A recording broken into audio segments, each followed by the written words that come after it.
Sex करने के तुरंत बाद पेशाब करने से प्रेग्नेंट होने की संभावना नहीं रहती। गर्भधारण के लिए शुक्राणु के काम करने का तरीका पुरुष के सीमेन यानी वीर्य के हर स्खलन में 20 से 400 लाख तक स्पर्म यानी शुक्राणु मौजूद रहते हैं। स्खलन के तुरंत बाद 35% शुक्राणु वीर्य से अलग होकर गर्भाशय ग्रीवा में चले जाते हैं। फिर प्रजनन मार्ग से होते हुए 1 मिनट के अंदर फैलोपियन ट्यूब में पहुंच जाते हैं। इनमें से कुछ शुक्राणु यानी स्पर्म योनि के पोस्टीरियर फोर्निक्स में रह जाते हैं, जबकि कुछ शुक्राणु नष्ट हो जाते हैं। बाकी बचे स्पर्म प्रोटीन और विटामिन युक्त तरल पदार्थों के साथ योनि से बाहर निकल जाते हैं। यदि सेक्स के बाद योनि से अधिक मात्रा में तरल पदार्थ बाहर निकलता है तो घबराने की जरूरत नहीं है, क्योंकि वीर्य का सिर्फ 10% ही शुक्राणु होता है।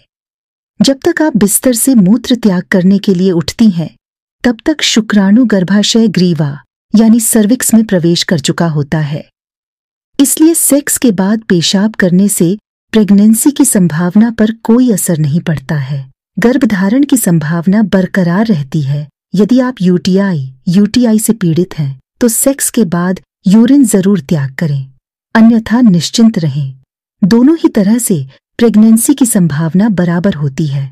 बहुत सारी महिलाएं इस गलतफहमी में भी रहती हैं कि इंटरकोर्स के बाद बिस्तर पर लेटे रहने या पैरों को ऊपर उठाने से प्रेगनेंसी की संभावना बढ़ जाती है, लेकिन शोध में यह बात पूरी तरह गलत साबित हो चुका है। सेक्स के बाद शुक्राणु को योनि के अंदर रखने के लिए आपको लेटने, पैरों को ऊपर उठाने जैसी हरकतें करने की जरूरत नहीं है।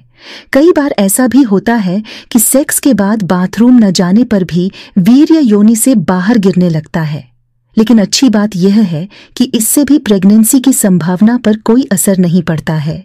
इसलिए निश्चिंत रहें कि सेक्स के तुरंत बाद बाथरूम जाने से भी प्रेगनेंसी की संभावना रहती है। हालांकि इन्फेक्शन से बचने के लिए इंटरकोर्स के बाद पेशाब जरूर करना चाहिए,